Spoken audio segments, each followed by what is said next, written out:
السلام علیکم دوستو، کیسے ہیں آپ سب؟ میں زمینہ فیاض ایک بار پھر آپ کے ساتھ تو میں لے آئی ہوئی ایک اور نیا ناول۔ لیکن ناول شروع کرنے سے پہلے ہمیشہ کی طرح کہوں گی کہ اگر آپ میرے چینل پر نئے ہیں یا اب تک چینل کو سبسکرائب نہیں کیا تو پلیز چینل کو سبسکرائب کر لیں، بیل آئکن کو ضرور دبا دیں، کمنٹ کر کے مجھے ضرور بتایا کریں آپ کو میرے پڑھے ہوئے ناولس کیسے لگتے ہیں، ساتھ ہی آپ آگے کون سے ناول سننا چاہتے ہیں۔ ویسے میرے پاس کافی ریکویسٹ رکھی ہوئی ہیں اور میں سبھی ریکویسٹ پر ایک ساتھ کام کر رہی ہوں۔ بہت سارے رائٹرز کو میں نے کانٹیکٹ کرنے کی کوشش کی ہوئی ہے ان دنوں، اور کچھ سے کانٹیکٹ ہو گیا ہے، کچھ کا ابھی تک کوئی اتا پتہ نہیں ہے، کچھ کا کوئی لنک نہیں مل رہا، اور کچھ رائٹرز ٹک ٹاک سے ہیں جہاں پر میں نے ان سے ریکویسٹ کی ہے، بات کرنے کی کوشش کی ہے، بٹ اب تک مجھے ان کا جواب نہیں ملا۔ ریسنٹلی میرے پاس ریکویسٹ آئی ہے صالح اقبال کی۔ صالح اقبال کی ناول کی میرے پاس پہلے بھی ریکویسٹ آئی تھی، لیکن اس کا مجھے رپلائی پہلے بھی نہیں دیا تھا انہوں نے، اور جب رپلائی ملا تو انہوں نے اسٹرکٹلی منع کر دیا تھا کہ نہیں، میں اپنے ناولس کسی کو نہیں دیتی، تو پلیز آپ میرا ناول نہ پڑھیں۔ تو اس وجہ سے میں نے پھر انہیں دوبارہ ڈسٹرب نہیں کیا، لیکن ابھی دوبارہ سے میرے پاس انہی کے ناول کی ریکویسٹ آئی ہے، اور وہ ناول اور بھی چینلز پر اویلیبل ہے، تو میں نے پھر سے ان سے ریکویسٹ کی ہے۔ دیکھیں اگر رپلائی آتا ہے تو میں ضرور اس ناول کو سٹارٹ کر دوں گی۔ تو فی الحال میں سٹارٹ کر رہی ہوں۔ یہ ناول ہے سلمیٰ خان کا، بہت ہی پیارا ناول ہے، اور سلمیٰ خان کے تو ناولس آپ جانتے ہی ہیں، آلریڈی میرے چینل پر ان کے کئی سارے ناولس ہیں اور بہت انٹرسٹنگ ہوتے ہیں، کبھی بھی کچھ بھی ہو سکتا ہے کیونکہ رائٹرز کچھ بھی کر سکتی ہے۔ تو انشاءاللہ ہم لوگ اس ناول کو شروع کرتے ہیں۔ آئی ہوپ آپ سب لوگ اس ناول کو ضرور انجوائے کریں گے۔ اس کا نام ہے تسبیح عشق بائی سلمیٰ خان، ایپیسوڈ 1۔ تسبیح عشق قسط نمبر 1 بائی سلمیٰ خان۔ یہ کہانی ہے ان مسافروں کی جن کے سفر کا کوئی اختتام نہیں۔ یہ کہانی ان لوگوں کی ہے جن کی زندگی کا کوئی مقصد نہیں۔ یہ کہانی ایسے بے مول لوگوں کی ہے جو انمول ہوتے ہوئے بھی خود کو بے مول سمجھتے ہیں۔ یہ کہانی بھٹکتے راہداروں کی ہے جو اپنی راہ بھٹک کر کسی اور راہ کے مسافر بن گئے۔ ان کا سفر ان کو کہاں تک لے کے جائے گا یہ وقت کے علاوہ کسی کو پتہ نہیں تھا، مگر سفر میں بہت مشکلیں آئی جو مشکلیں سب کی زندگیوں کو تباہ کر چکی تھی۔ ایت او ایت کہاں رہ گئی ہو؟ ایت او ایت کہاں رہ گئی ہو؟ جلدی چلو، دیر ہو رہی ہے۔ تمہارے چکر میں ساری اچھی چیزیں پہلے ہی لوگ خرید لیں گے۔ سال میں ایک بار میلہ لگتا ہے اور اس میں بھی اگر اچھی چیزیں نہ ملی تو پھر کیا فائدہ؟ جلدی کر لے۔ جی چچی جان، میں بس آ رہی ہوں۔ وہ 22 سالہ عید رحمان اپنی چچی کے گھر رہتی تھی۔ باپ نے دوسری شادی کر لی اور پھر مڑ کر اپنے بچوں کی طرف نہیں دیکھا۔ ماں کے مرنے کے بعد وہ اپنی چچی کے رحم و کرم پر ہی پل رہی تھی۔ اگر چچی کہے صبح ہے تو وہ کہے گی ہاں صبح ہے، اگر وہ کہے گی رات ہے تو وہ بھی کہے ہاں رات ہے۔ بس ایسی زندگی ہے عید رحمان کی۔ وہ خوش شکل اور زندہ دل لڑکی ہے۔ اگر چچی ڈانٹ بھی دیتی تب بھی وہ برا نہیں مانتی تھی۔ وہ چھوٹی چھوٹی چیزوں سے خوشیاں نکالنا جانتی تھی۔ اس کا یہی ماننا تھا، ایک زندگی ملی ہے، اس کو کھل کر جیو۔ ہاں، اسے کھل کر جینے تو نہیں دیا جاتا تھا، مگر وہ پھر بھی خوش تھی۔ اس کا ایک بھائی تھا جو شہر میں پڑھائی کرنے کے لیے گیا ہوا ہے۔ وہ جانا تو نہیں چاہتا تھا، مگر عید نے اسے زبردستی بھیجا تھا، کیونکہ وہ دونوں بہن بھائی اچھے سے جانتے تھے کہ ان لوگوں کو اپنے لیے خود ہی کچھ کرنا ہے، ورنہ چچی کے سہارے صرف کچھ بھی نہیں ہوگا، صرف تانے ہی دیں گی۔ آج گاؤں میں میلہ لگا تھا۔ یہ ہر سال چودھریوں کی طرف سے لگایا جاتا تھا۔ چیزیں بہت سستی اور اچھی دی جاتی تھی، اس لیے آج حسینہ بیگم عید کو اور اپنی 21 سالہ بیٹی میرب کو ساتھ لے کے جا رہی تھی۔ چچی کے گھر میں صرف 5 لوگ رہتے تھے۔ چچی کے شوہر کا انتقال پہلے ہی ہو چکا تھا، اس لیے وہ اپنی ایک بیٹی میرب اور عید کا بھائی عبد المنان اور چچی کا ایک بیٹا ذیشان اس گھر میں رہتے تھے۔ ذیشان اکثر کام کے سلسلے میں باہر رہتا تھا اور عبد المنان تو یہاں پر تھا ہی، وہ شہر کے ہاسٹل میں رہتا تھا۔ میرب عبد المنان کو بہت پسند کرتی تھی، وہ تھا ہی اتنا دلکش۔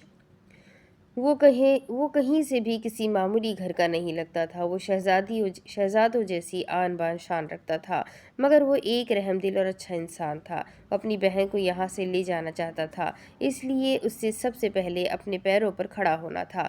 اس کی پڑھائی مکمل ہونے میں 2 سال بچے تھے اور بس 2 سال ان دونوں بہن بھائیوں کو انتظار کرنا تھا۔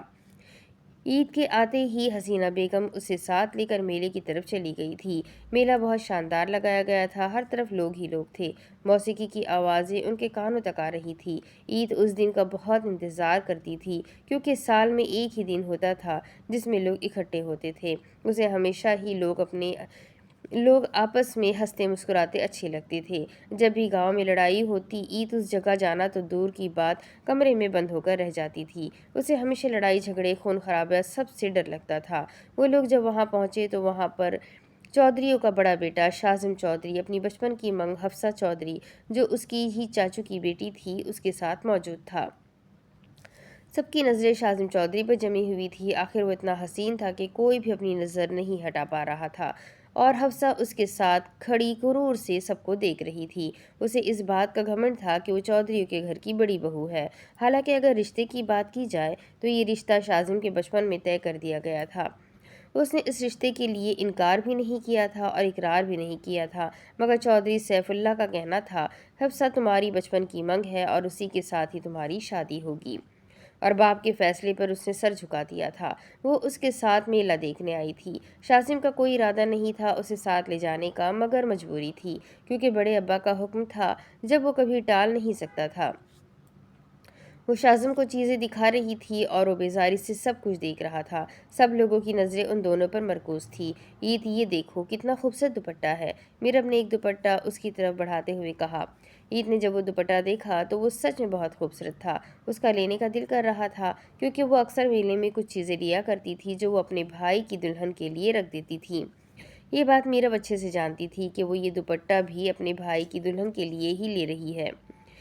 عبد المنان اسے جو پیسے بھیجتا تھا، عید وہ سنبھال کر رکھ دیتی تھی اور بس سال بھر میلے کا انتظار کرتی تھی۔ آج بھی اس کا یہی ارادہ تھا۔ جب اس نے 1200 بتایا تو عید اس کا منہ دیکھتی رہ گئی۔ دیکھو بھائی، 700 میں دے دو، کیونکہ عید 2000 روپے ہی لائی تھی اور اس کا ارادہ اپنے بھائی کے لیے جوڑا لینے کا بھی تھا۔ وہ اپنے لیے کچھ نہیں لیا کرتی تھی، بلکہ سب کچھ اپنے بھائی کے لیے ہی کیا کرتی تھی۔ عبد المنان نے اسے کافی بار منع کیا، مگر وہ سمجھنے کو تیار ہی نہیں تھی، اور پھر وہ ریٹ کم کرواتی رہی، مگر دکاندار کم کرنے کو تیار ہی نہیں تھا۔ شاذم فون پر کسی سے بات کرنے کے لیے سائٹ پر آیا تھا جب اس کے کان میں لڑکی کی آواز آئی۔ دو لڑکی آپس میں بات کر رہی تھی، جن میں سے ایک لڑکی کہہ رہی تھی، یہ میں منان بھائی کی دلہن کے لیے لینا چاہتی ہوں، لیکن اگر میں نے یہ لے لیا تو پھر ان کا جوڑا نہیں لے پاؤں گی۔ وہ افسردہ ہو کر میرب کو بتا رہی تھی۔ میرب نے عید کو دیکھا اور اپنے ہاتھ میں پکڑے چند نوٹ عید کی طرف بڑھا دیے۔ پاگل ہو گئی ہو تم، یہ تمہارے پیسے ہے، تمہیں سوٹ چاہیے تھا، تم اس لیے لائی تھی، اور تم یہ مجھے دے رہی ہو، کیا پاگل ہو گئی ہو؟ عید اس سے نہیں لے رہی تھی، مگر میرب اس کو آنکھیں دکھاتے ہوئے دے چکی تھی۔ اس نے بھی بے بسی سے میرا کو دیکھا اور پھر دکاندار کی طرف مڑ کر اس کی طرف 1200 بڑھانے لگی۔ جب دکاندار نے اپنا ریٹ 500 بتایا تو وہ دونوں ہی حیران ہو گئی۔ ابھی تو بھائی آپ 1 روپیہ بھی کم کرنے کو تیار نہیں تھے، اور اب آپ نے اتنا کم کر دیا۔ عید ابھی تک حیران تھی۔ دکاندار نے معذرت کرتے ہوئے یہ کہا کہ غلطی سے میں نے آپ کو زیادہ ریٹ بتا دیا تھا۔ میرب اس کو آنکھیں چھوٹی کر کے دیکھ رہی تھی، اور پھر عید میرب کا ہاتھ پکڑے اسے وہاں سے لے جانے لگی۔ دوپٹہ وہ لوگ لے چکی تھی جو انہیں بہت ہی اچھی قیمت میں مل گیا تھا۔ پیچھے دکاندار اپنے ہاتھ میں 500 کا نوٹ اور پھر اگلے ہی پل 5000 کا نوٹ ہاتھ میں تھامے کھڑا تھا۔ وہ دونوں آگے بڑھ چکی تھی، اور پھر شاذم چودھری نے ایک نظر دکاندار کو دیکھا اور وہ بھی پھر آگے بڑھ گیا۔ وہ لوگ خریداری میں مصروف تھی۔ کہیں عورتوں نے آج بہت دنوں بعد عید کو گھر سے باہر دیکھا تھا تو وہ حسینہ بیگم سے اس کے متعلق پوچھنے لگیں، اور ایسا ہی ہوتا تھا۔ پہلے لوگ میرب کا پوچھتے تھے، لیکن جب نظر عید پر پڑتی تو وہ میرب کو بھی بھول ہی جاتے، اور یہی بات اس کی چچی کو ہرگز اچھی نہیں لگتی تھی، کیونکہ عید زیادہ حسین تھی۔ وہ میرب کو ہمیشہ آگے رکھنا چاہتی تھی، مگر میرب ان کی باتوں کو نظر انداز کر کے عید کا ساتھ دیتی، اور اس کا یہی کہنا تھا، کوئی کسی کا نصیب نہیں چھین سکتا۔ اب مجھے آگے رکھ تو سکتی ہے، مگر میں عید کا نصیب نہیں چھین سکتی، کیونکہ جو اس کے نصیب میں ہے وہ اس کو ملے گا، اور آپ بے فکر رہے، جو میرے نصیب میں ہے وہ مجھ سے عید نہیں چھین سکتی، وہ مجھے ہی ملے گا۔ تو میں بلا وجہ دل میں حسد پال کر اپنی قبر کیوں بھاری کروں؟ وہ ایک حقیقت میں جینے والی لڑکی تھی۔ وہ سب کے لیے اچھا سوچتی، کیونکہ اس کو یہی لگتا تھا کہ آپ دوسروں کے ساتھ اچھا کرو گے تو آپ کے ساتھ بھی اچھا ہی ہوگا۔ مگر یہ بات کہاں تک سچ تھی وہ میرب کو بہت جلدی معلوم ہونے والا تھا۔ حفصہ شازم کا ہاتھ پکڑنا چاہتی تھی مگر شازم اس سے دور ہی رہا کرتا تھا، اور یہی بات حفصہ کو آگ لگا رہی تھی۔ آخر وہ اس کی بچپن کی منگ تھی، بہت جلد اس کی بیوی بننے والی تھی، اور بیوی بنتے ہی حویلی پر اس کا راج چلنے والا تھا، کیونکہ ابھی سردار کی گدی شازم چودھری کے پاس تھی اور بعد میں بھی اس کے پاس ہی آنی تھی، کیونکہ بس 1 سال بعد دوبارہ سردار چنا جانا تھا، اور حفصہ کو پورا یقین تھا کہ شازم ہی دوبارہ سردار بنے گا۔ اس لیے اس کے پیر تو زمین پر ہی نہیں، وہ ہمیشہ غریبوں کو حقیر اور نفرت کی نگاہ سے دیکھا کرتی۔ اس کی نظر میں یہ سب کیڑے مکوڑے تھے جو ان کے سامنے کوئی حیثیت نہیں رکھتے تھے۔ اس کا بس چلتا تو وہ کبھی ان لوگوں کو اپنی نظروں کے سامنے دیکھنا بھی ناپسند کرے، مگر مجبوری میں غصے ان سب کے ساتھ اچھا بن کر رہنا تھا، کیونکہ وہ حویلی میں سب کو یہی دکھانا چاہتی تھی کہ وہ بہت اچھی اور رحم دل انسان ہے، کیونکہ اس کے بڑے ابا کا کوئی بھروسہ نہیں تھا کب وہ اپنا ذہن تبدیل کر دے، کیونکہ ان کا ذہن ہمیشہ چیزوں کو دیکھ کر ہی اپنی رائے قائم کرتا تھا، اور اگر ان کو یہ معلوم ہو جاتا کہ وہ لوگوں کو حقیر بھری نظروں سے دیکھتی ہے اور وہ ایک سردارنی بننے کے قابل نہیں، تو وہ اسی وقت ہی سب کچھ ختم کروا دیتے، کیونکہ ان کی حویلی میں صرف وہی ایک لڑکی تو نہیں تھی، اس کے علاوہ 3 اور لڑکیاں بھی تھیں، جن میں سے ایک تو اس کی اپنی بہن تھی، باقی 2 لڑکیاں، اور حفصہ کو ہمیشہ یہی ڈر رہتا کہ کہیں سب کچھ تبدیل نہ ہو جائے۔ جب تک وہ شازم کے نکاح میں نہیں آ جاتی تب تک وہ سولی پہ ہی لٹکی ہوئی تھی۔ اس نے تو اپنی ماں پر کافی زور ڈالا تھا کہ وہ جلدی اس کا اور شازم کا نکاح کروا دے، مگر اس کی ماں کا یہی کہنا تھا کہ جب تک بڑی ابا کا حکم نہیں ہوگا تب تک کچھ بھی نہیں ہو سکتا، اور حفصہ بس پیچ و تاب کھا کے رہ جاتی۔ اگر نظر چودھریوں کی حویلی میں ڈالی جائے تو وہاں پر راج اور حکم صرف بڑے ابا یعنی شازم چودھری کے والد چودھری سیف اللہ کا حکم چلتا تھا، چاہے گدی پر شازم ہی کیوں نہ بیٹھا ہو، مگر وہ اپنے باپ کی ہر بات مانتا تھا۔ ان کی بیوی رابعہ بیگم اس حویلی کی بڑی بہو تھی، اور ان دونوں کے 2 بیٹے اور 1 بیٹی تھی، بڑا بیٹا شازم چودھری اور چھوٹا بیٹا اہل چودھری، اور ایک لاڈلی بیٹی تمنا چودھری، اور ان کے بھائی جن کو دشمنی کی وجہ سے قتل کر دیا گیا، ان کی ایک بیٹی حفصہ چودھری اور ایک بیٹا فائق چودھری تھا، اور نازیہ بیگم نے اپنی بیٹی کے قدم اس گھر میں مضبوط کرنے کے لیے اپنے شوہر سے بڑے بھائی سے بات کرنے کے لیے کہا تھا۔ پہلے تو چودھری سیف اللہ چپ ہو گئے، مگر جب ان کے بھائی کو قتل کر دیا گیا تو نازل بیگم نے یہ رونا مچایا کہ ان کی بیٹی کا کیا ہوگا، اور ان کی آخری خواہش تھی کہ ان کی بیٹی شازم کی بیوی بنے، اور پھر چودھری سیف اللہ نے ان کی بات مان لی اور بچپن ہی میں دونوں کی منگنی کروا دی۔ اس کے علاوہ اس گھر میں 2 اور لڑکیاں رہتی تھیں، وہ رابعہ بیگم کی نند کی بیٹیاں تھیں۔ اس کی نند کو طلاق ہو گئی تھی، جس کے بعد وہ کچھ عرصے زندہ رہی کیونکہ وہ کینسر کی مریضہ تھی، اور پھر ان کی ڈیتھ ہو گئی۔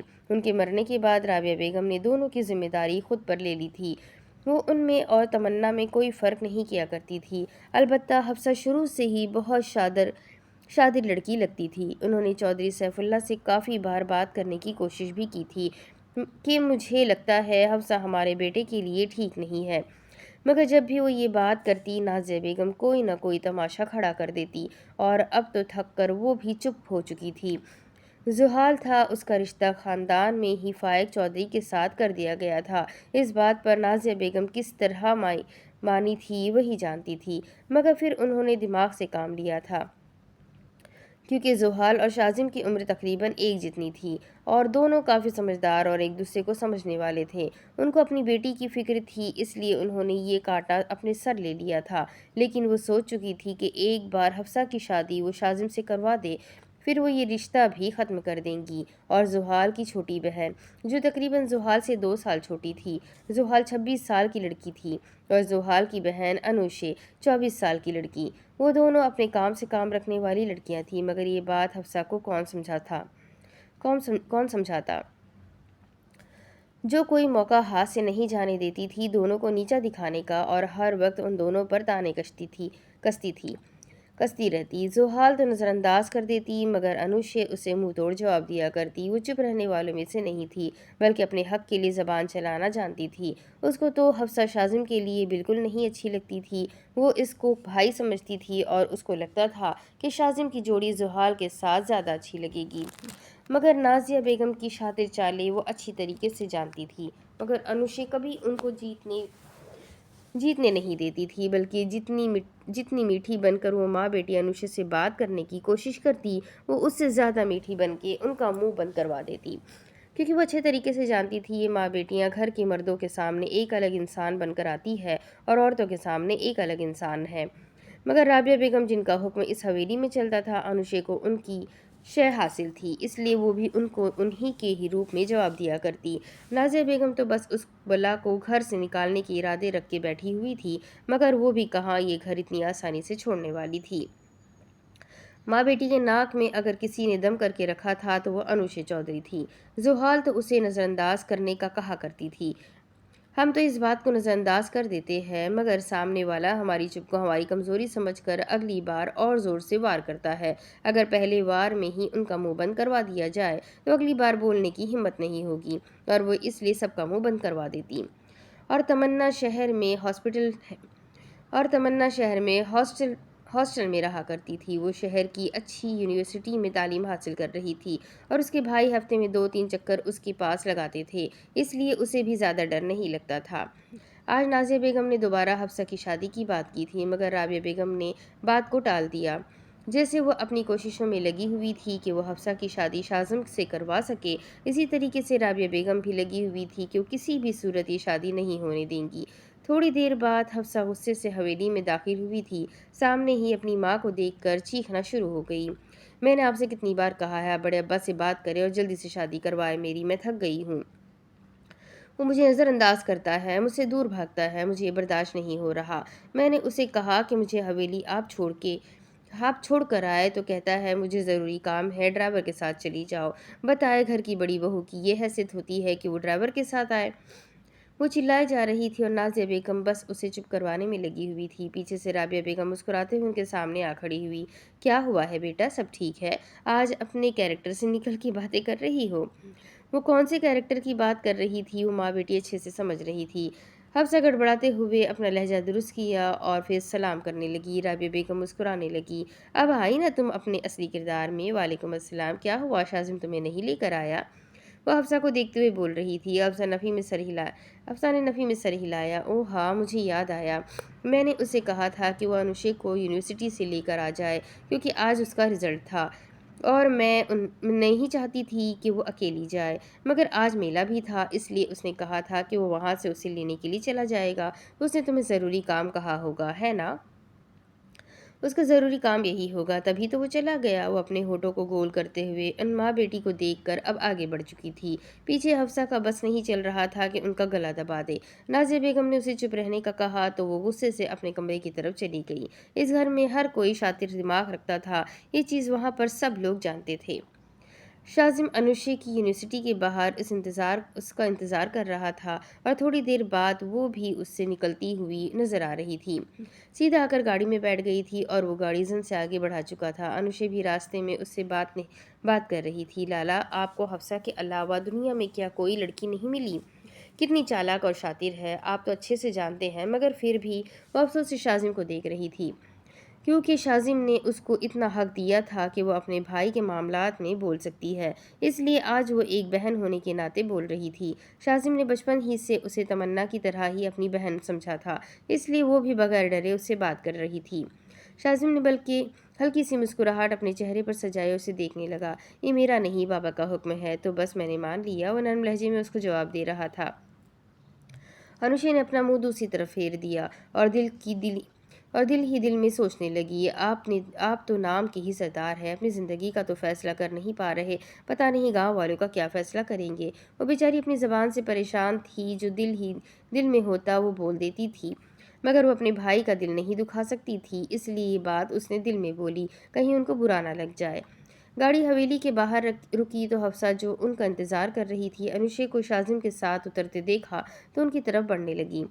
جیسے ہی انوشے کی نظر حفصہ پر پڑی، اس نے فوراً شاذم کا ہاتھ پکڑ لیا اور دھیمی آواز میں کہنے لگی، پلیز بھائی، میرے ساتھ سب کو چل کے میرا رزلٹ بتائیے، آپ بتائیں گے تو مجھے خوشی ہوگی، مسکراتے ہوئے کہہ رہی تھی، اور شاذم بھی اس کی بات پر مسکرا کر آگے آ گیا تھا۔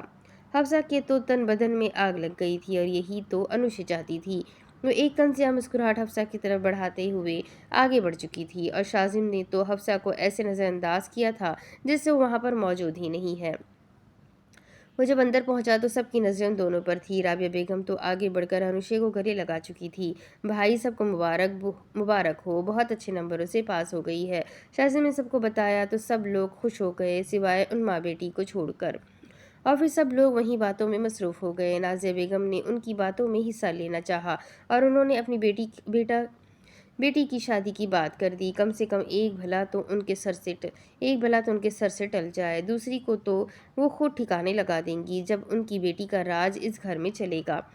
اس بات پر چودھری سیف اللہ پہلے تو سوچنے پڑ گئے، پھر انہوں نے بھی اس بات میں سر ہلا دیا، اور نازیہ بیگم کے چہرے پر ایک فاتحانہ مسکراہٹ تھی جو سامنے بیٹھی انوشے اور رابعہ بیگم کی طرف بڑھا رہی تھی۔ رابعہ بیگم نے بھی دل پر پتھر رکھتے ہوئے ہاں کہہ دی تھی، کیونکہ ان کے شوہر کا فیصلہ آخری ہوتا تھا۔ وہ تو اسی بات میں ہی خوش تھی کہ اس شاطر عورت نے اپنی بیٹی کی شادی کی بات نہیں کی، ورنہ یہ ایسا مکھن لگا کر بات کرتی اور چودھری سیف اللہ بات مانے بغیر رہ ہی نہیں پاتے۔ رابعہ بیگم کو نازیہ بیگم بالکل پسند نہیں تھی، کیونکہ سیف اللہ کا رشتہ رابعہ بیگم سے پہلے نازیہ بیگم کے پاس گیا تھا، مگر وہ ان کے چھوٹے بھائی کو پسند کرتی تھی، اس لیے انہوں نے اس سے شادی کر دی اور سیف اللہ کا رشتہ رابعہ بیگم سے ہو گیا۔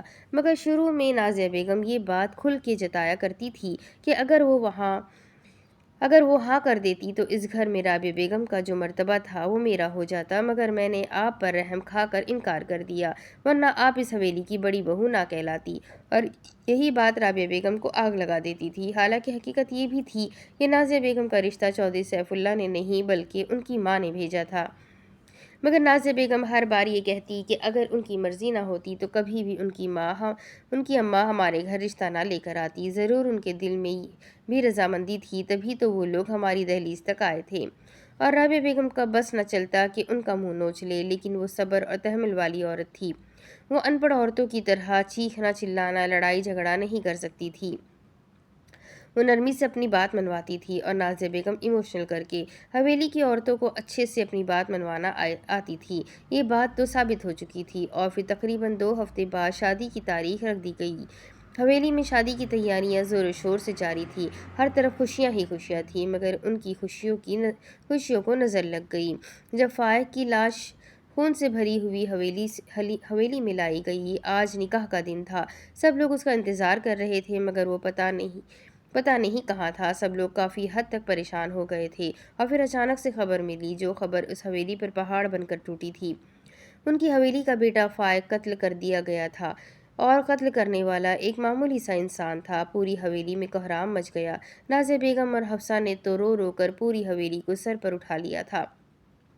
گھر میں سب لوگ افسردہ تھے، سب سے زیادہ تو افسوس ان کو زحال کے لیے ہو رہا تھا، وہ تو ابھی اس کے نام کی مہندی ہاتھ پر لگا کر بیٹھی ہی تھی جب اس کا سہاگ بننے سے پہلے ہی اجڑ گیا۔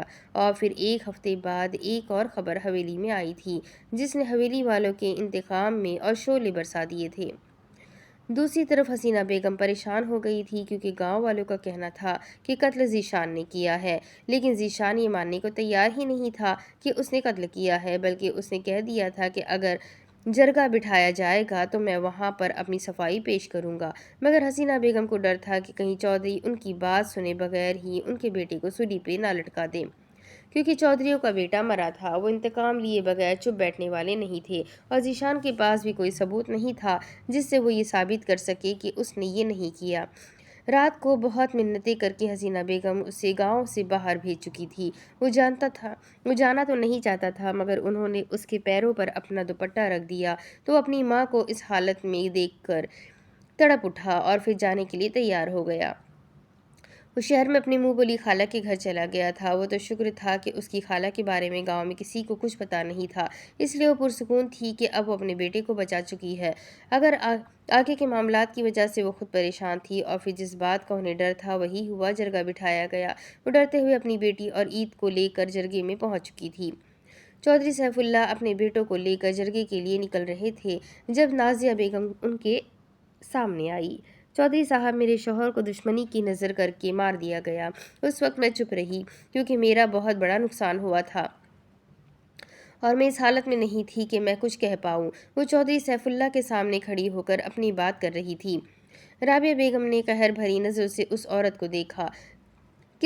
چپ کی بات کر رہی تھی وہ۔ رابعہ بیگم کو یاد تھا جب ان کے دیور کا قتل ہوا تھا تب سارا گھر انہوں نے سر پر اٹھا لیا تھا، بلکہ گھر کی چیزیں توڑنے لگی، اور ان کا ایک ہی مطالبہ تھا کہ ان کے شوہر کے قاتل کو مارا جائے، اور پھر جب تک ان کا قاتل نہیں پکڑا گیا تب تک انہوں نے کسی کو بھی سکون سے جینے نہیں دیا، بلکہ سب کی زندگیاں انہوں نے عذاب میں ہی ڈال کر رکھی تھی۔ اور آج وہ کہہ رہی ہے کہ میں چپ تھی۔ اگر یہ چپ ہوتی ہے تو رابعہ بیگم نے اس چپ سے پناہ مانگی تھی۔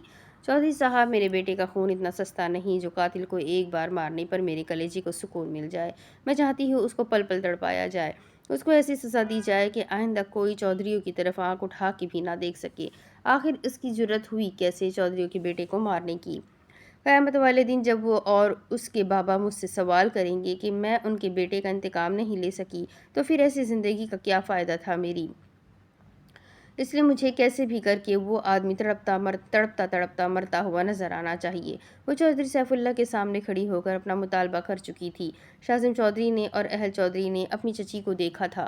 شاہزم چودھری لاپرواہی سے سب کچھ نظر انداز کرتے ہوئے اب آگے کی طرف بڑھ چکا تھا۔ وہ سب لوگ بھی آگے جرگے کی طرف پہنچ چکے تھے۔ جرگے میں پہنچ کر ان کی نظر 3 عورتوں پر پڑی، جن میں سے 2 لڑکیاں تھیں جو کالی چادر سے اپنا چہرہ ڈھانپ کر کھڑی تھی، باقی ایک اس کی ماں لگ رہی تھی۔ جرگہ شروع کروایا گیا تو حسینہ بیگم چودھری صاحب کے سامنے آ کر گڑ گڑا کر رونا شروع ہو گئی۔ چودھری صاحب، میرے بیٹے نے کچھ بھی نہیں کیا، وہ بے قصور ہے، خدا کے لیے ہمیں بخش دے۔ میرا بیٹا ایک مکھی کو نہیں مار سکتا کیونکہ وہ اتنا رحم دل ہے کہ پورا گاؤں اس کو جانتا ہے، پھر وہ ایک زندہ انسان کو کیسے مار سکتا ہے؟ چودھری صاحب، رحم کے التجا ہے آپ سے۔ وہ ان سب کے سامنے اپنی بات مکمل کر چکی تھی۔ فائق کی لاش ذیشان کے کھیت کی طرف سے ملی تھی کیونکہ وہ کھیتی بھی کرتا تھا، اور 1-2 لوگوں کا یہ بھی کہنا تھا کہ انہوں نے ذیشان کو اس وقت اسی کھیت میں دیکھا تھا، اس لیے سارا شک ذیشان کی طرف تھا۔ اگر وہ بے قصور تھا تو پھر بھاگا کیوں؟ شاہزم چودھری نے حسینہ بیگم کو دیکھتے ہوئے پوچھا۔ حسینہ بیگم گڑبڑا سی گئی اور پھر کافی سنبھل کر بولی، وہ تو اکثر کام کے سلسلے میں شہر جاتا ہے اور پھر کئی دنوں کے بعد واپس آتا ہے۔ اس نے کچھ بھی نہیں کیا، وہ تو کسی کام کے سلسلے میں شہر گیا ہوا ہے، لیکن ہمیں نہیں پتا کہ وہ کب واپس آئے گا اور کہاں گیا ہے۔ لیکن چودھری صاحب، میں یقین کے ساتھ کہہ سکتی ہوں کہ اس نے کچھ بھی نہیں کیا، وہ ابھی تک اپنی بات پر قائم تھی۔ ہمیں خون کے بدلے خون چاہیے، شاہزم چودھری نے لاپرواہی سے کہا تھا۔ البتہ اہل چودھری سب کچھ بہت توجہ سے سن رہا تھا کیونکہ وہ اپنے باپ کی طرح جذباتی نہیں تھا، بلکہ بات سمجھ کر اور حقیقت جان کر فیصلہ لیتا تھا۔ انہوں نے ذیشان کو مانگا تھا مگر ذیشان مل ہی نہیں رہا تھا۔ اب حسینہ بیگم ان کے پیروں کی طرف بڑھنے لگی جب پیچھے ان 2 لڑکیوں نے انہیں آواز دے کر روک لیا۔ بے ساختہ سب کی نظر ان لڑکیوں پر گئی تھی۔ اتنی دیر سے حسینہ بیگم آگے آ کر ساری بات کر رہی تھی اور ان کی باتوں سے سب لوگ ان 2 لڑکیوں کو تو نظر انداز کر چکے تھے، مگر جیسے ہی چودھری سیف اللہ کی نظر ان لڑکیوں پر گئی تو ان کی آنکھوں میں ایک شاطر چمک آئی تھی، اور اگلے ہی پل انہوں نے اپنا فیصلہ سنایا جو حسینہ بیگم کے پیروں تلے سے زمین جیسے کھینچ چکا تھا۔ جب تک تیرا بیٹا نہیں مل جاتا تب تک تیری بیٹی بنی ہو کر ہماری حویلی میں رہے گی۔ اپنے بیٹے کو بتا دینا اگر اپنی بہن چاہیے تو خود کو ہمارے حوالے کر دے، ورنہ اس کی بہن اسی دوزخ میں رہے گی اور ایک دن سسک سسک کر مر جائے گی۔ وہ اتنی صفاقی سے بولے تھے کہ عید اور میرا کانپ کر رہ گئی تھی۔ حسینہ بیگم خود اب پریشان ہو گئی تھی، ایک طرف بیٹا تھا اور ایک طرف بیٹی، مگر جیسے ہی ان کی نظر عید پر پڑی وہ یکدم چودھری صاحب کی بات کا جواب دینے لگی۔ میری ایک بیٹی ہے اور میری جیٹ کی بیٹی ہے، میں اپنی بیٹی ونی میں دینے کو تیار ہوں۔ اور میرب کو لگا جیسے وہ اگلی سانس نہیں لے پائے گی۔ وہ حیران ہو کر اپنی ماں کو دیکھ رہی تھی جس نے آج تک اس پر خروج بھی نہیں آنے دی تھی اور آج اتنا بڑا فیصلہ کر چکی تھی۔ عید کی حالت بھی میرب سے مختلف نہیں تھی، وہ بھی حیران ہو کر اپنی چچی کو دیکھ رہی تھی۔ ٹھیک ہے، ابھی اسی وقت اس کا نکاح میرے بیٹے شاہزم چودھری کے ساتھ ہوگا۔ اور شاہزم ایک پل کے لیے پتھر ہو گیا، وہ اپنے باپ کو بے یقینی سے دیکھ رہا تھا، مگر اتنے سارے لوگوں میں وہ فیصلہ کر چکے تھے اور وہ منع کر کے انہیں شرمندہ نہیں کر سکتا تھا۔ چودھری سیف اللہ نے بہت شاطر چال چلی تھی، وہ جانتے تھے اہل بہت رحم دل اور ظلم کے خلاف آواز اٹھانے والا انسان تھا۔ اگر وہ اس کی شادی اہل سے کروا دیتے تو وہ کبھی بھی اس لڑکی پر ظلم نہ ہونے دیتا، بلکہ اس کو ہمیشہ اپنی حفاظت میں رکھتا، اور اگر بات شاہزم کی جائے تو وہ نظر انداز کرنے والوں میں سے تھا، وہ عورتوں کے معاملوں میں نہیں پڑھا کرتا تھا۔ اگر گھر میں کوئی مسئلہ بھی ہو جائے تو وہ بات کو نظر انداز کر دیتا، اور وہ سوچ چکے تھے کہ وہ اس لڑکی کو گھر کی عورتوں کے حوالے کر دیں گے، پھر چاہے وہ اس لڑکی کو مار بھی ڈالے شاہزم اف بھی نہیں کرے گا۔ اہل اپنے باپ کو اچھی طریقے سے جانتا تھا، وہ اس کو اس لڑکی کے لیے افسوس ہو رہا تھا، مگر دل میں تو وہ بھی سوچ چکا تھا اگر غلط ہوگا تو پھر چپ وہ نہیں رہے گا۔ حسینہ بیگم جلدی سے ان دونوں کی طرف بڑھی اور عید کا ہاتھ پکڑ کے اسے آگے کی طرف لے جانے لگی۔ میرب نے حیرت سے اپنی ماں کو دیکھا۔ امی آپ کیا کر رہی ہے؟ آپ نے جرگے میں مجھے ونی کیا ہے، پھر آپ عید کو کیوں لے کے جا رہی ہے؟ وہ اور بھی بہت کچھ بولنا چاہتی تھی مگر حسینہ بیگم نے اس کے منہ پر ہاتھ رکھا۔ تم دونوں کا چہرہ کسی نے بھی نہیں دیکھا اور میں نے عید کو اپنی بیٹی بتایا ہے، عید ونی میں جائے گی، تم نہیں۔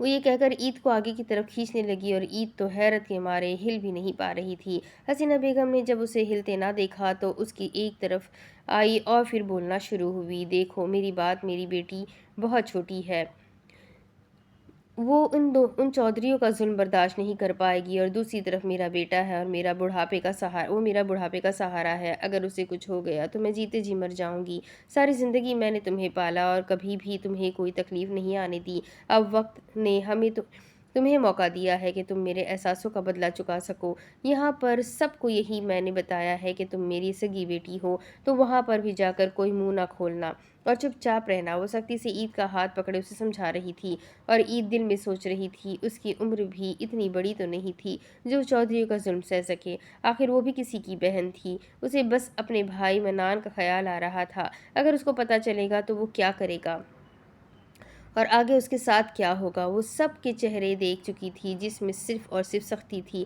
وہ سمجھ گئی تھی کہ آگے کی زندگی اس کے لیے مشکل ہے، مگر اس پر تو اب آزمائشوں کے پہاڑ ٹوٹ چکا تھا۔ وہ اس گناہ کی سزا پر راضی ہو چکی تھی جو گناہ اس نے کیا ہی نہیں تھا، اور پھر چند پل بعد وہ چودھریوں کی بڑے بیٹے کی نکاح میں آ چکی تھی۔ اس نے قبول کیسے کہا تھا وہی جانتی تھی۔ میرا آنکھوں میں آنسو بھری اپنی اس بہن کو دیکھ رہی تھی جس نے ہر موقع پر اس کا ساتھ دیا تھا۔ میرب گھر سے وہ لال دوپٹہ لے آئی تھی جو عید نے اپنی بھابھی کے لیے لیا تھا، مگر قسمت تو دیکھو، وہ دوپٹہ اسی کے ہی سر سجایا گیا اور پھر چودھری سیف اللہ کے حکم سے اسے حویلی لے جایا گیا۔ اہل پہلے ہی وہاں سے جا چکا تھا، اگر تھوڑی دیر بھی وہ رکتا تو ضرور اس ناانصافی پر اپنے باپ سے لڑ پڑتا، اور وہ ایسا ہرگز کچھ نہیں کرنا چاہتا تھا، اس لیے اس نے جانا ہی بہتر سمجھا۔ چودھری سیف اللہ کے حکم پر شازم اس سے گاڑی میں بیٹھنے کا کہہ رہا تھا، مگر وہ تو ہل بھی نہیں رہی تھی۔ وہ میرب کو گلے لگانا چاہتی تھی، وہ اس کو کہنا چاہتی تھی کہ وہ اس کے بھائی کا خیال رکھے، مگر اس سے ملنے نہیں دیا جا رہا تھا۔ اور پھر ایک ہٹی کٹی ملازمہ جو چودھریوں کے ساتھ حویلی سے آئی تھی، وہ عید کو بے دردی سے گھسیٹتے ہوئے گاڑی میں بٹھا چکی تھی، بلکہ بٹھانا کیا، اس نے اس کو دھکا دیا تھا جس سے اس کا سر شیشے میں جا کر لگا تھا اور اس کے سر میں خراش آ گئی تھی جس سے چند قطرے خون بھی ٹپک رہا تھا، مگر شازم بے رحم بن کر سب کو نظر انداز کر کے گاڑی آگے بڑھا چکا تھا، اس سے فرق نہیں پڑتا تھا۔ یہ بات حویلی میں سب کو پتہ چل گئی تھی کہ لڑکا نہیں ملا، جس کے بدلے چودھری سیف اللہ نے لڑکی کی بہن کو خون بہا میں لے لیا ہے، مگر کسی کو یہ پتہ نہیں تھا کہ وہ کس کے نکاح میں آئی ہے۔ حفصہ نے افسوس سے اپنی ماں کو دیکھا اور پھر اس کا افسوس غصے میں بدل گیا۔ آپ کو کیا ضرورت تھی اتنا ڈرامہ کرنے کی؟ لڑکا بھاگ گیا ہے اور اب مجھے نہیں پتا کہ اس لڑکی کو کس کے نکاح میں دیا گیا ہے۔ میرے دل میں آگ جل رہی ہے امی، اگر وہ شازم کے نکاح میں گئی تو یاد رکھیے گا میں اس کو جان سے مار ڈالوں گی۔ شازم چودھری میرا ہے اور صرف میرا ہی رہے گا، کسی نے بھی اسے مجھ سے چھیننے کی کوشش کی تو اسے برباد کر دوں گی میں۔ وہ اپنی ماں پر چلا رہی تھی، میری بات سنو، پہلی بات تو وہ شازم کے نکاح میں نہیں جائے گی، چودھری سیف اللہ ہرگز یہ نہیں کرے گا، اور اگر وہ اس گھر میں کسی بیٹے کے نکاح میں آئی بھی ہے تو اس کی حیثیت یہاں پر نوکروں سے بھی بدتر ہے، تو پھر تمہیں کس بات کا ڈر ہے؟ اور تم کہہ رہی ہو میں ڈرامے کر رہی ہوں، میرا جوان بیٹا مرا ہے، بدلہ تو میں لے کر رہوں گی۔ پانی دوسری لڑکی کو تڑپا تڑپا کر نہ مارا تو میرا نام بھی نازیہ چودھری نہیں۔ وہ ماں بیٹی بے صبری سے اس لڑکی کا انتظار کر رہی تھی۔ جب کچھ پل بعد گاڑیاں حویلی کے باہر رکی تھی، شازم لاپرواہی سے گاڑی سے نکلا اور سیدھا حویلی کے اندر داخل ہوا۔ اس نے ایک نظر اس لڑکی پر بھی نہیں ڈالی تھی جو رو رو کر اب اپنی آنکھیں لال کر چکی تھی۔ جیسے ہی وہ حویلی کے اندر داخل ہوا، حفصہ اس کی طرف بڑھنے لگی۔ شازم، وہ لڑکی کس کے نکاح میں آئی ہے؟ اور مجھے یقین نہیں آتا بڑے ابا یہ فیصلہ کیسے لے سکتے ہیں؟ مجھے بتائیں، میرا دل ڈوبا جا رہا ہے۔ وہ کہاں ابھی وہ کچھ بولتی کہ اس کے پیچھے ملازمہ ایک لڑکی کو گھسیٹتے ہوئے اندر لا رہی تھی۔ سب لوگ جمع ہو چکے تھے۔ چودھری سیف اللہ بھی وہاں پر پہنچ چکے تھے۔ وہ ملازمہ اسے آگے کی طرف دھکا دے رہی تھی، جس سے وہ لڑکھڑا کر رابعہ بیگم کے پیروں میں گر گئی تھی۔ اس لڑکی کے چہرے پر گھونگھٹ تھا، اس لیے کوئی اس کا چہرہ نہیں دیکھ پایا۔ شاذم نے ایک نظر اس لڑکی کو دیکھا جس کا چہرہ مکمل چھپا ہوا تھا، اور پھر لاپرواہی سے اپنے کمرے کی جانب بڑھ گیا۔ پیچھے حفصہ چلاتی رہ گئی، مگر وہ نہیں سن رہا تھا۔ نازیہ بیگم آگے بڑھ کر اس لڑکی کا گھونگھٹ اٹھا چکی تھی، اور جیسے ہی اس لڑکی کا گھونگھٹ اٹھایا گیا، وہاں پر سب لوگ پتھر کے ہو گئے تھے۔ وہ لڑکی اتنی حسین تھی کہ حفصہ کو اپنے اندر شعلے بھڑکتے ہوئے محسوس ہو رہے تھے۔ اس کا چہرہ تو چودھری سیف اللہ نے بھی نہیں دیکھا تھا، ورنہ وہ کبھی بھی اتنی خوبصورت لڑکی کو ونی میں نہ لیتے، کیونکہ وہ اپنے بیٹے پر یقین کرتے تھے کہ وہ عورت ذات میں دلچسپی کچھ خاص نہیں رکھتا، مگر سامنے والی اس کی محرم تھی، اور محرم کے لیے جذبات کب دل میں بن جائے کسی کو کچھ نہیں پتا۔ نازیہ بیگم نے اس کے منہ پر رکھ کر 2 تھپڑ مارے۔ گھٹیا لڑکی، تیرے اس گھٹیا بھائی نے میرے بیٹے کو مار ڈالا۔ تم جیسے نیچ لوگوں کو میں اپنی نظروں کے سامنے برداشت نہ کروں۔ تمہارے بھائی نے میرا جوان بیٹا مجھ سے چھین لیا، تجھے تو مار ڈالوں گی میں، نیچ لڑکی۔ وہ اس کو مارے جا رہی تھی۔ رابعہ بیگم آگے بڑھ کر اس لڑکی کو نازیہ بیگم سے چھڑا کر پیچھے کر چکی تھی۔ پاگل ہو گئی ہو نازیہ، کم سے کم اپنے عہدے کا ہی خیال کرو، اس گھر کی بہو ہو، آخر اس حویلی کی بہو کو یہ چیزیں زیب دیتی ہے، وہ گرجدار آواز میں بولی تھی۔ آج چودھری سیف اللہ کو نازیہ اور رابعہ میں فرق پتہ چلا تھا، مگر وہ اس بات کو نظر انداز کر چکے تھے اور اپنے کمرے کی جانب بڑھ گئے تھے۔ جب مڑ کر انہوں نے یہ بتایا کہ یہ لڑکی شاذم کے نکاح میں آئی ہے، تو حفصہ کو لگا جیسے پوری حویلی اس کے سر پر کسی نے گرا دی ہو۔ وہ اپنے بڑے ابا کو دیکھ کر شکوہ بھری آواز میں بولی، بڑے ابا، آپ اچھے سے جانتے ہیں میں شاذم سے کتنی محبت کرتی ہوں، پوری زندگی اس کے نام پر گزاری ہے میں اس کی واحد بیوی بننے والی تھی، مگر آپ نے مجھ سے یہ حق چھینا ہے۔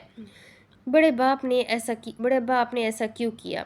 وہ آنکھوں میں موٹے موٹے آنسو سمائے بول رہی تھی۔ نازیہ بیگم کو بھی اپنے سماعت پر یقین نہیں آیا تھا۔ وہ بھی چودھری سیف اللہ سے سوال کر رہی تھی، تم ہی تو چاہتی تھی کہ تمہارے بیٹے کے قاتل کو سزا ملے، اس کا بھائی کہاں ہے؟ کسی کو کچھ بھی نہیں پتا۔ اس کو لایا ہوں، جب اس کے بھائی کو پتا چلے گا تو اپنی بہن کے لیے ضرور واپس آئے گا، اور پھر اس کے سینے میں گولیاں اتار کر لے لینا بدلا۔ اس کے بھائی کو یہاں لانے کے لیے اس کو لانا ضروری تھا، اور ویسے بھی کسی لڑکی کو بغیر کسی رشتے کے ہم لوگ حویلی میں نہیں رکھ سکتے، تو آپ اہل کا نکاح کروا دیتے تھے۔ حفصہ تڑپ کر بولی تھی، تاکہ وہ اس کو اپنی حفاظت میں لے لیتا۔ اگر یہ اہل چودھری کی بیوی بن جاتی تو کسی میں جرأت نہیں تھی اس کی طرف آنکھ اٹھا کے دیکھنے کی۔ تکلیف دینا تو بہت دور کی بات ہے، پھر تم دونوں کو ہی مسئلہ ہونا تھا۔ اور جہاں تک بات رہی شاذم کی، تو وہ جب تم میں ہی دلچسپی نہیں رکھتا تو اس میں کیا لے گا؟ اس لیے بے فکر رہو، جب تک اس کا بھائی نہیں آ جاتا تب تک اس کو برداشت کر لو۔ وہ اپنی بات کر کے اپنے کمرے کے اندر چلے گئے۔ پیچھے نہ چاہتے ہوئے بھی رابعہ بیگم کے چہرے پر مسکراہٹ آئی تھی۔ چودھری سیف اللہ اپنے لفظوں سے ایسی مار دونوں کو مار گئے تھے کہ وہ دونوں آگ کے شعلے کی طرح کچل رہی تھی۔ ہاں، ویسے چودھری صاحب نے غلط تو نہیں کیا، جب میرا بیٹا تم میں ہی دلچسپی نہیں لیتا تو پھر اس میں کیا لے گا؟ رابعہ بیگم نے چودھری صاحب کے لفظ دہرائے تھے۔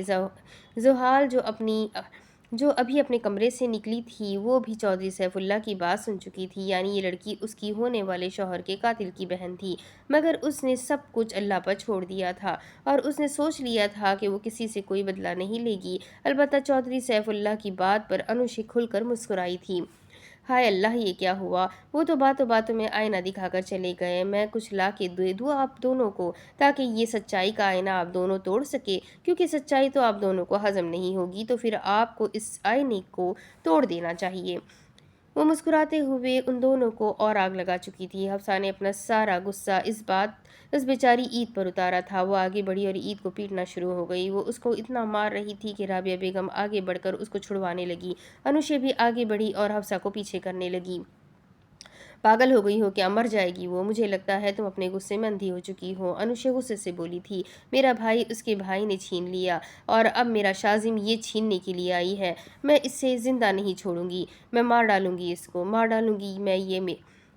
یہ میرا گھر ہے، میری حویلی، یہ کیسے میرا حق چھین سکتی ہے؟ اس گھر کی بڑی بہو میں ہی بنوں گی، یہ کیسے میرے شاذم سے نکاح کر سکتی ہے؟ یہ تو میرے ہاتھ سے مرے گی، گھٹیا لڑکی، تمہیں جان سے مار ڈالوں گی میں۔ اس وقت اگر کوئی بھی اسے دیکھتا تو وہ اسے پاگل ہی سمجھتا۔ نازیہ بیگم نے جب حفصہ کا یہ رویہ دیکھا، اور ان کو ڈر تھا کہ کہیں چودھری سیف اللہ نے پھر شاذم کمرے سے پھر شازم کمرے سے نکل کر اس کی حالت نہ دیکھ لے اور ان کو اس بات کا یقین ہو جائے کہ وہ اس گھر کی بہو بننے کے قابل نہیں ہے۔ اس ڈر سے انہوں نے حفصہ کو پکڑا اور وہاں سے لے جانے لگی، مگر وہ مسلسل چلائے جا رہی تھی۔ انوشا نے جلدی سے ملازمہ کو بلایا اور پانی منگوا کر عید کو پلانے لگی۔ عید کو اتنا مارا گیا تھا کہ اس کا پورا جسم درد سے ٹوٹ رہا تھا۔ رابعہ بیگم کو اس لڑکی پر رحم آ رہا تھا۔ وہ اچھے سے ان ماں بیٹی کی چالاکیوں کو جانتی تھی، مگر ان ماں بیٹیوں کو چودھری سیف اللہ کی شے حاصل تھی، اس لیے وہ زیادہ کچھ نہیں کر سکتی تھی، مگر انہوں نے سوچا تھا کہ وہ اس پر بے وجہ ظلم نہیں ہونے دیں گی۔ حفصہ کو کمرے میں لا کر وہ بیڈ پر پٹک چکی تھی، البتہ وہ ابھی اٹھ کر دوبارہ باہر جانے لگی جب نازیہ بیگم نے ایک تھپڑ اس کے منہ پر رکھ کر مارا۔ پاگل ہو گئی ہو کیا؟ اس حالت میں اگر تمہیں سیف نے دیکھ لیا تو اس کو یقین آ جائے گا تم شازم کی بننے کے بالکل قابل نہیں ہو، اور پھر وہ 2 منٹ میں اپنا فیصلہ تبدیل کر دیں گے۔ اتنے سال جب اداکاری کی ہے تو کچھ وقت اور کر لو، جب یہ سب کچھ ہمارے ہاتھ آ جائے گا تو پھر ہم دیکھ لیں گے سب کو، لیکن ابھی چپ کر جاؤ۔ لیکن امی وہ لڑکی دیکھا نہیں آپ نے کتنی حسین ہے وہ، میرا تو دل چاہ رہا ہے اس کے منہ پر تیزاب ڈال دوں، اس کا پورا منہ جلا دوں۔ اگر شازم کا دل اس پر آ گیا تو میں کیا کروں گی؟ نازیہ بیگم نے اپنی اس پاگل بیٹی کو دیکھا اور پھر بولنا شروع ہوئی۔ پہلی بات تو وہ لاپرواہ انسان ہے۔ سیف اللہ کی بات سنی نہیں تھی کہ وہ عورتوں میں دلچسپی نہیں رکھتا، جو اس کا باپ فیصلہ کر لے وہ وہی کرتا ہے، اور تم بے فکر ہو، شازم تمہارا ہی ہے اور تمہارا ہی رہے گا۔ وہ یہاں پر نوکروں سے بدتر زندگی جیے گی، بلکہ ہم اس کا جینا مشکل کر دیں گے، اور شازم کے دل میں تو وہ جگہ تب بنائے گی نا جب اس کے سامنے جائے گی۔ تمہیں اپنی ماں پر بھروسہ ہونا چاہیے، اپنی بیٹی کے لیے میں کچھ بھی کر سکتی ہوں، اور تمہارا حق اس 2 کوڑی کی گھٹیا لڑکی کو ہرگز نہیں لینے دوں گی۔ اب پرسکون رہو، وہ حفصہ کو سمجھا رہی تھی، مگر حفصہ کا غصہ کم ہونے کو ہی نہیں آ رہا تھا، مگر اپنی ماں کے سامنے بے بس ہو کر وہ چپ ہو گئی تھی۔ مگر اس نے دل میں سوچ لیا تھا کہ وہ اس لڑکی کو سکون سے نہیں جینے دے گی، آخر اس لڑکی نے اس کا حق کھایا تھا اور وہ ہرگز شازم کو کسی اور کا ہونے نہیں دے گی، وہ سوچ چکی تھی۔ تو یہ فرسٹ ایپیسوڈ یہیں ختم ہوتا ہے، تو میں آپ کو اگلا ایپیسوڈ نیکسٹ ویڈیو میں سناتی ہوں کہ آگے کیا ہوگا، اب یہ کیسے جی پائے گی، کیا شازم اسے دیکھے گا، کیا شازم کو اس سے کبھی محبت ہوگی۔